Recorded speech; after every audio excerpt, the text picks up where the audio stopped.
Bom, me pediram na sala de aula virtual para mim retomar um assunto análise combinatória, né? Fazer um pequeno resumo.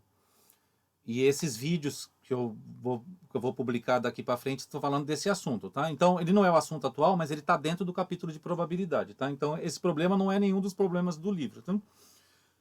O assunto, análise combinatória, ele é cascudo, né? Mas gira em torno de algumas ideias. Eu considerei esse conjunto aqui para a gente conversar, tá? Sobre isso. Ó, considere esse conjunto. Ele tem 4 elementos. Tá? Aí eu inventei algumas perguntas, tá? Para chegar onde a gente quer. Né?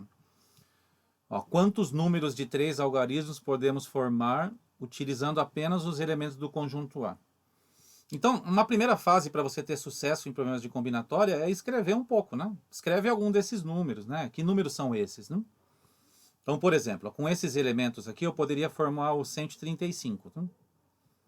Só que se eu pegar o 135 e trocar a ordem dos algarismos, por exemplo, assim, ó, eu gero um outro número. Então, esse é um problema ordenado.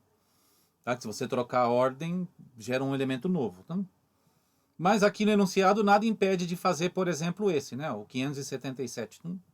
Ou esse daqui, né? O 333. Tá? Você vai usar apenas os elementos daqui. O que não pode é, cada número formado, não ter algarismos que não são algum desses. Tá? Então, esse aqui são alguns números. E quantos são, né? Ó, pensa nessa árvore aqui, né? Eu não terminei de construir ela porque ficaria imensa, tá? Mas acho que dá para ter uma ideia. E foi assim que eu aprendi muita coisa, tá? Rabiscando, né? Ó, como é um número de 3 algarismos, esse número vai ter um algarismo da centena, um da dezena e da unidade. Aí, quem é que ocupa a posição das centenas, né? É qualquer um dos 4. Então, você vai ter número iniciado em 1, em 5, em 3 e em 7. Quando for para a dezena, como não fala nada de elemento distinto, quem é que ocupa a casa da dezena? Qualquer um dos 4 também. E para a casa das unidades, também qualquer um dos 4. Então, eu teria que desenhar isso aqui todo, mas nem cabe no papel. Percebe que para o 5 já ia ficar apertado aqui, tá? Agora segue o caminho aqui, ó. Aqui eu formei um dos números, né? Que é o 111, né?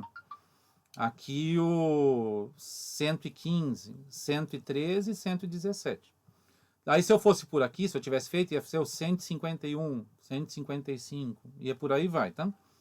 Então está sugerindo uma multiplicação, né? Porque você tem, ó, para a centena, 4 opções. Para cada uma dessas opções, tem outras 4 opções. Ó. Então você já teria 4 vezes 4 até a segunda casa. Tá?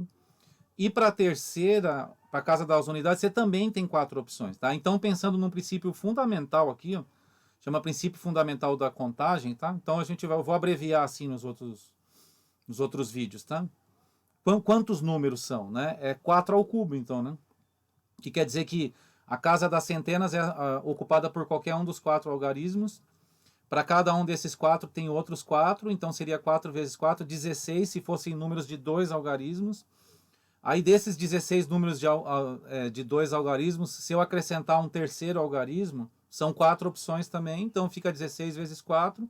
Total de números, então, 64 números. Né? Isso aqui não é nem arranjo e nem combinação, que esse foi o questionamento lá. Né? Qual que é a diferença disso? Né? É que a gente se atém muito para as fórmulas, né? Mas a lógica da análise combinatória não é bem a fórmula, né? É claro que a fórmula ajuda, né?